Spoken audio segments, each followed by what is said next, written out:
그래서 송원석 원내대표가 26일 날 최고위를 한다면 이제 열어서 주재를 할 것 같은데, 그럼 송원석 원내대표가 한동훈 전 대표에 대한 제명을 최고위에 의결에 붙여가지고 과반 이상의 의견을 받아서 통과시킬지, 그거는 저는 그럴 가능성은 없다고 봅니다. 예. 자, 결집이 모처럼 이루어지고 있다라고 하는데 그러면 그 한동훈 전 대표를 뺀 결집이 되는 거냐, 제명을 강행하느냐, 어떻게 보세요?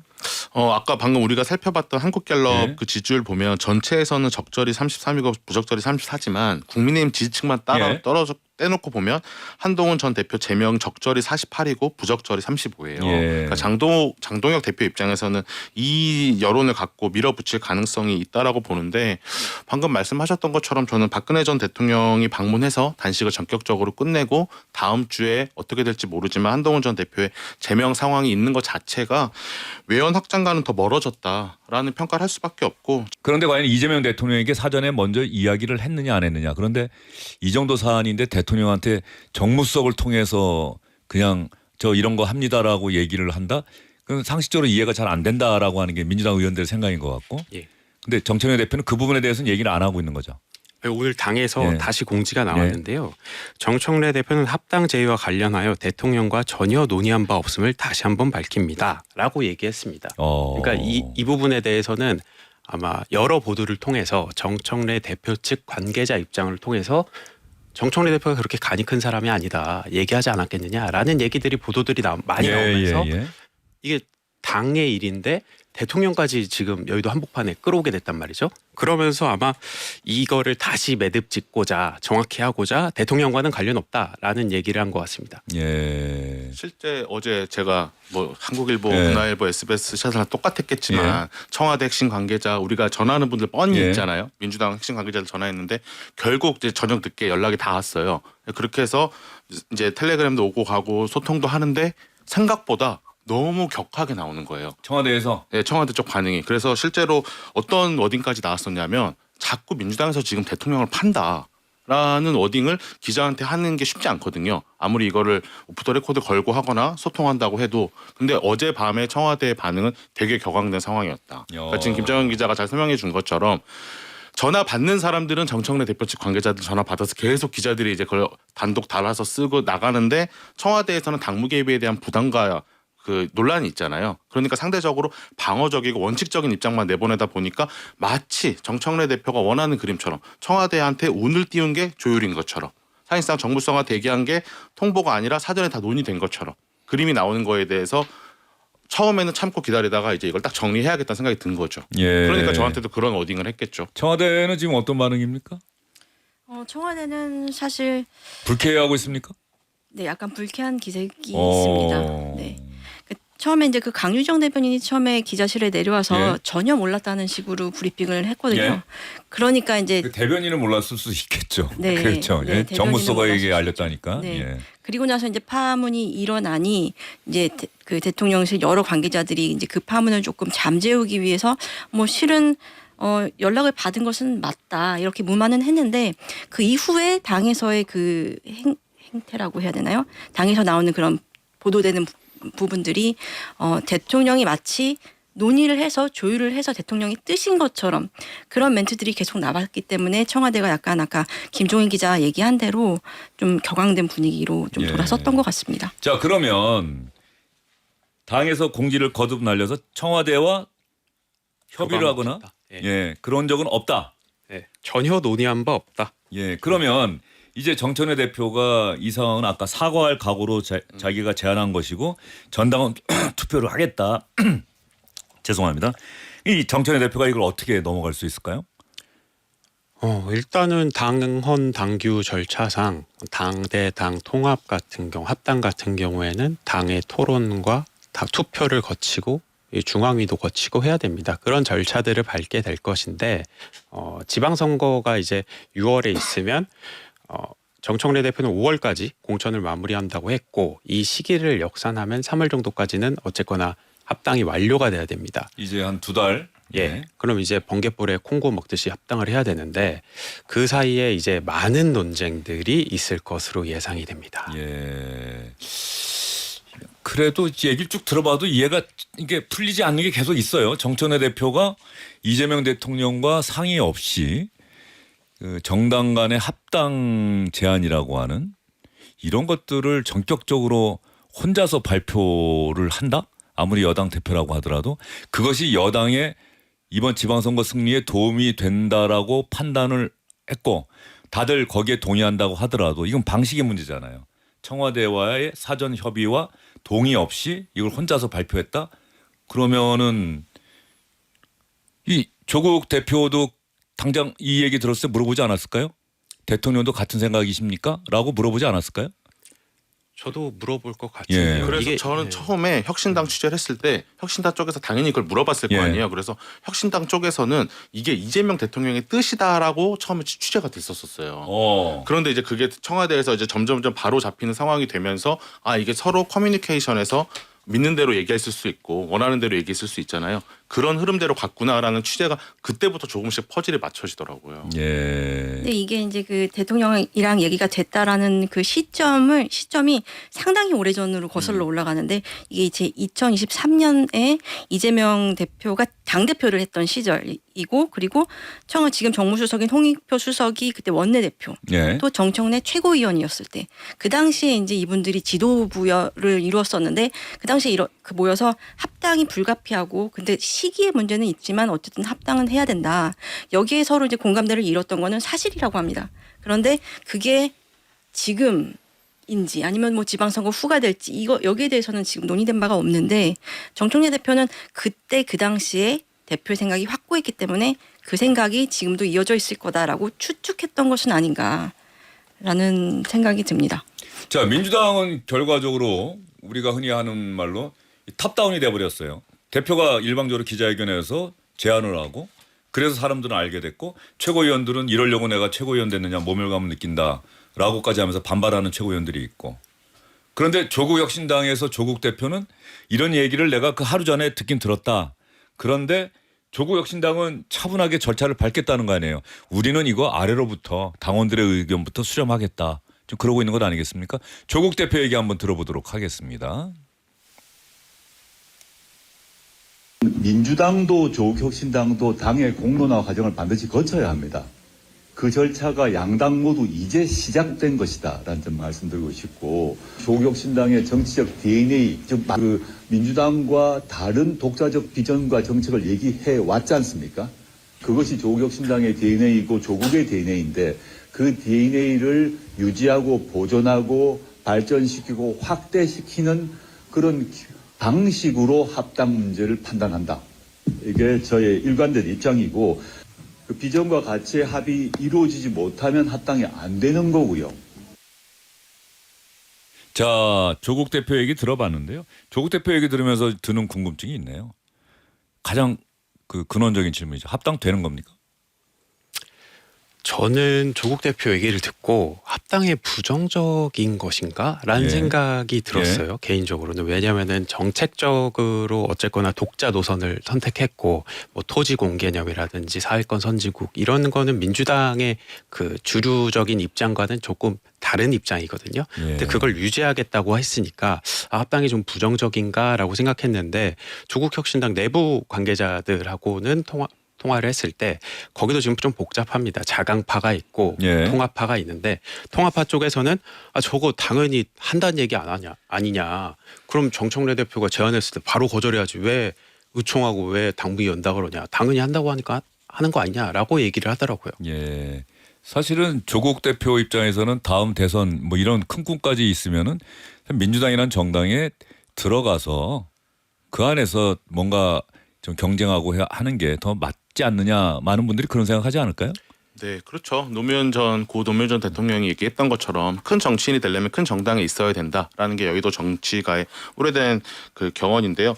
제가 조국 대표가 진짜로 이거를 통보를 직전에 받았구나라고 생각할 수밖에 없었던 게 합당 발표 이틀 전에 제가 조국 대표랑 소통을 했어요. 그래서 얘기를 했는데 그 당시에 조국 대표는 그 검찰개혁 관련해서 혁신당의 레드팀 역할이 매우 중요하다. 이 부분에 대해서 강조하면서 이제 긍정적인 보도 또 그런 부분에 대한 어필을 얘기했거든요.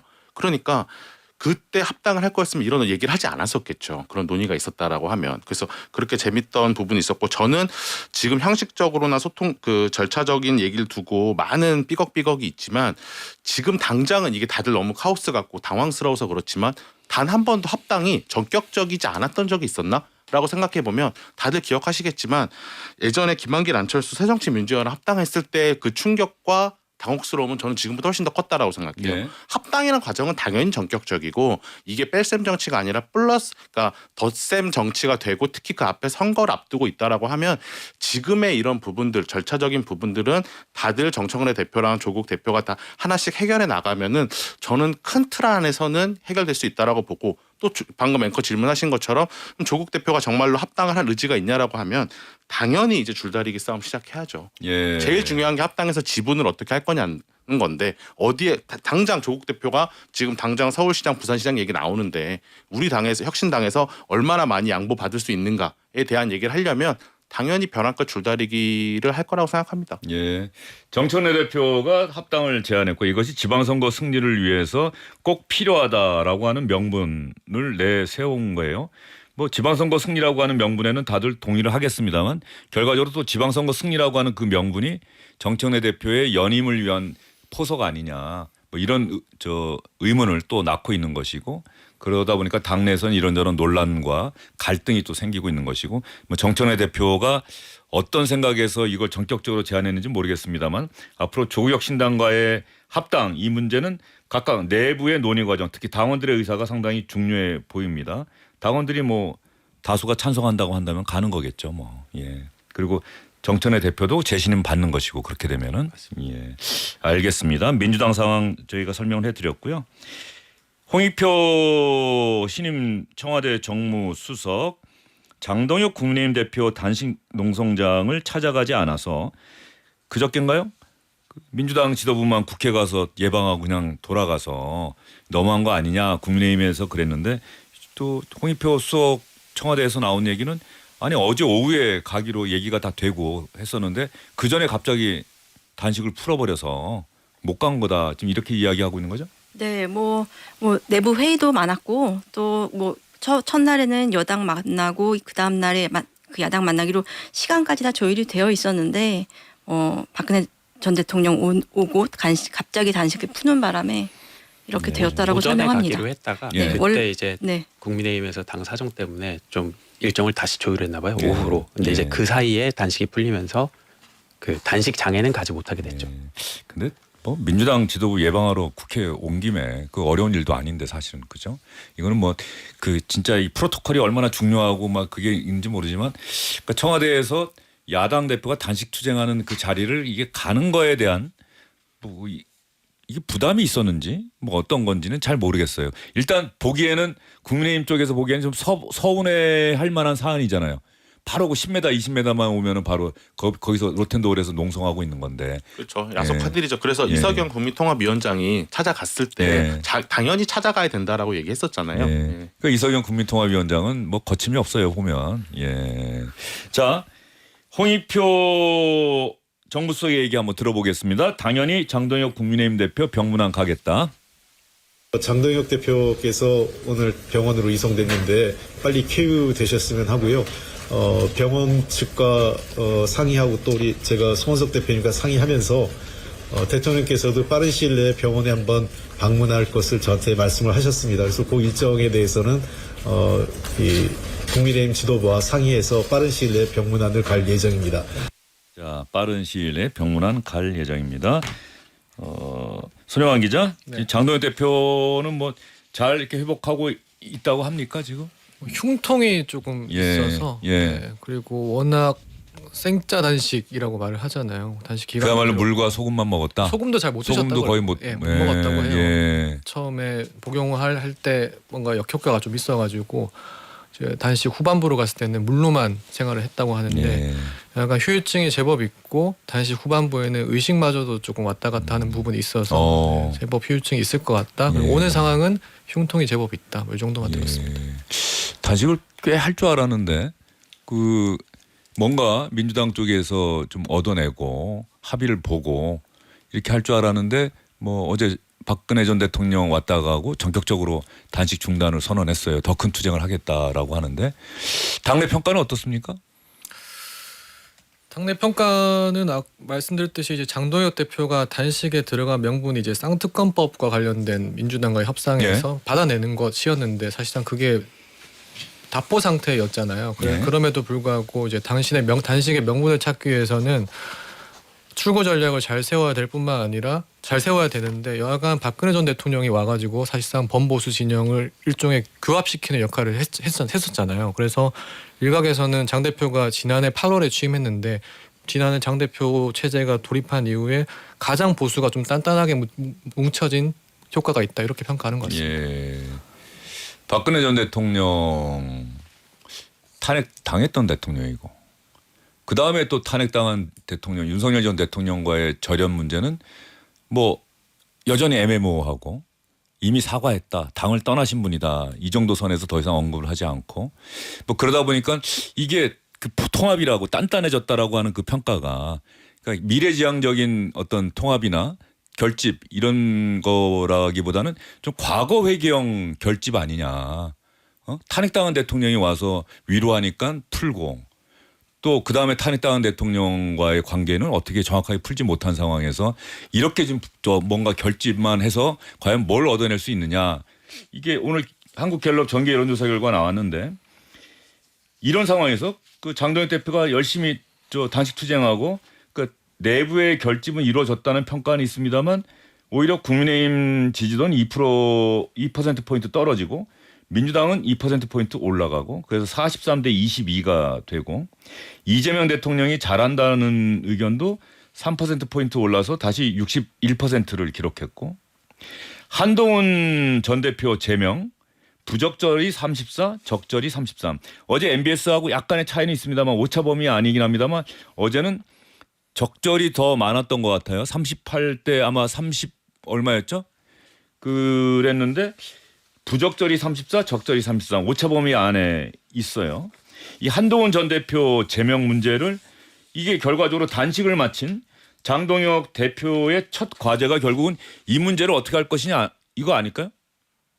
그렇죠. 이제 26일 날 최고위 때 이 문제가 이제 최종적으로 의결이 될지 이런 게 관심인데 26일 최고위원회에 장동혁 대표가 올 수 있을까요?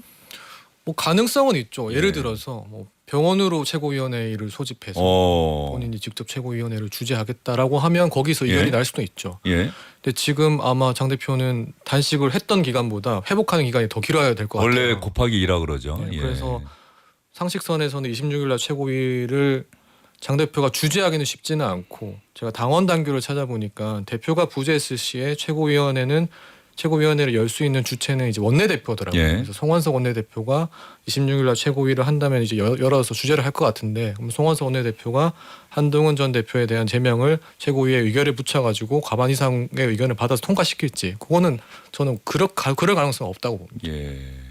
자 결집이 모처럼 이루어지고 있다라고 하는데 그러면 그 한동훈 전 대표를 뺀 결집이 되는 거냐 제명을 강행하느냐 어떻게 보세요? 아까 방금 우리가 살펴봤던 한국갤럽 그 지지율 보면 전체에서는 적절히 33이고 부적절히 34지만 국민의힘 지지층만 떼놓고 보면 한동훈 전 대표 제명 적절히 48이고 부적절히 35예요. 그러니까 장동혁 대표 입장에서는 이 여론을 갖고 밀어붙일 가능성이 있다라고 보는데 방금 말씀하셨던 것처럼 저는 박근혜 전 대통령이 방문해서 단식을 전격적으로 끝내고 다음 주에 어떻게 될지 모르지만 한동훈 전 대표의 제명 상황이 있는 것 자체가 외연 확장과는 더 멀어졌다라는 평가를 할 수밖에 없고 지금 오세훈 시장의 말처럼 오세훈 시장이 지금 엄청 지방선거 앞두고 다급한 상황에 내몰리고 있는데 이런 워딩을 했어요. 지도부가 절윤을 하고 넓은 민심의 바다로 나가야 된다라고 했는데 장동혁 대표나 지금 지도부는 전혀 그런 방향이 아니잖아요. 그러니까 지금 단식의 효과도 없는 거고 오늘 김종혁 전 친한계라고 얘기되는 김종혁 전 최고위원이 페이스북에 이렇게 썼던데 단식이라고 하는 건 한 정당의 대표가 할 수 있는 극단적인 의사선택이잖아요. 정치적 행위인데 그런 데들 지지율이 내려갔다라고 하는 거는 지금 민심이 무엇을 가리키고 있고 우리 당에 무엇을 요구하고 있는지 명확히 되돌아봐야 될 때 아닌가 싶습니다. 국민의힘한테 장동혁 대표와 친한계가 이게 바라보는 데가 너무 다른 것 같아서 뭐 그건 진짜 그런데 장동혁 대표, 한동훈 전 대표 제명을 그대로 강행한다. 김윤희 기자 보기엔 어때요? 저는 장동혁 대표가 조금 더 자신감을 가질 수도 있다고 생각하는데요. 왜냐하면 지금까지는 이제 장동혁 대표를 둘러싼 젊은 정치인들이 주로 이제 그 장동혁 대표를 지지하고 호위했다면, 뭐 장해찬, 박민영 뭐 네네, 이런 그렇죠. 사람들 얘기하는 겁니까? 네. 예. 근데 반면에 중진 의원들, 특히 이제 이 당의 약간 주축이라고 할 수 있는 TK 의원들은 장동혁 대표에 대해서 좀 냉랭한 반응을 보였었거든요. 근데 이번 단식을 계기로 이분들의 분위기가 조금 더 온정주의적으로 장동혁 대표가 그래도 애썼다라는 그런 좀 호의적인 분위기로 바뀐 것은 사실입니다. 예. 네, 그래서 이번에도 한동훈 전 대표 건도 조금 더 자신감을 가지고 본인의 뜻대로 밀어붙일 가능성도 배제할 수 없다고 봅니다. 그리고 예. 또 국민의힘에 어떤 분위기가 있냐면 네. 한동훈 전 대표가 타이밍을 놓쳤다. 스스로 고립을 자초했다는 얘기가 나와요. 예. 아까 우리가 그 장동혁 대표 단식장에 청와대가 찾아갔어야 된다라고 얘기를 했던 것처럼 예.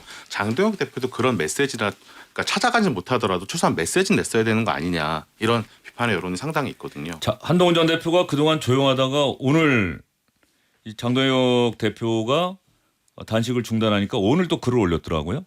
항소 포기에 대해서는 왜 특검 얘기를 안 하느냐. 대장동 항소 포기 특검은 도대체 왜 안 하는 겁니까? 이게 한 5일 만에 올렸더라고요. 네. 자, 이 부분 이제 한동훈 전 대표도 뭔가 다시 움직이겠다는 생각인 것 같고, 한동훈 전 대표는 결국은 장동혁 대표 단식 농성장을 찾지 않았고, 뭐 많은 분들이 찾았죠. 현지 광역단체장들, 국민의힘 소속, 뭐 오세훈, 네. 박형준, 김진태, 뭐 이런 광역단체장들이 찾았고, 전직 대통령이 찾았고, MB는 안 왔죠. 이명박 전 대통령 안 왔죠. 알았습니다. 예. 그리고 국회의원들이 늘 거기서 회의도 같이 하면서 같이 뜻을 같이 하고 투쟁하고. 그런데 과연 무엇을 얻었느냐, 무엇을 얻어낸 단식이냐라고 질문하면은 거기에 대해서는 당에서 얘기하기가 좀 빈약한 건가요? 그렇죠. 뭐를 쟁취했다라고 주장할 수 있는 거는 사실 없죠. 예. 결집 말고는. 결집은 됐죠. 결집 말고는. 네. 예. 그리고 장 대표 지도부도 아마 여의도 연구원을 통해서 매주 아마 비공개 여론조사를 아마 그러겠죠. 보고 될 예. 겁니다. 그리고 제가 듣기로는 지금 여론조사의 기류와는 조금 다르게 보고받고 있는 걸로 들었거든요. 민주당과의 격차가 제법 줄었다. 4%포인트로 예. 줄어들었다라고 전 들어서 예. 아마 그런 기류도 장 대표도 다 인지하고 있을 것 같습니다. 예. 지금 기조로 가면 크게 벌어지진 않는 것 같다. 이 한국갤럽 여론조사는 20일부터 22일까지 4월 동안 100% 무선 전화 면접 방식이고요.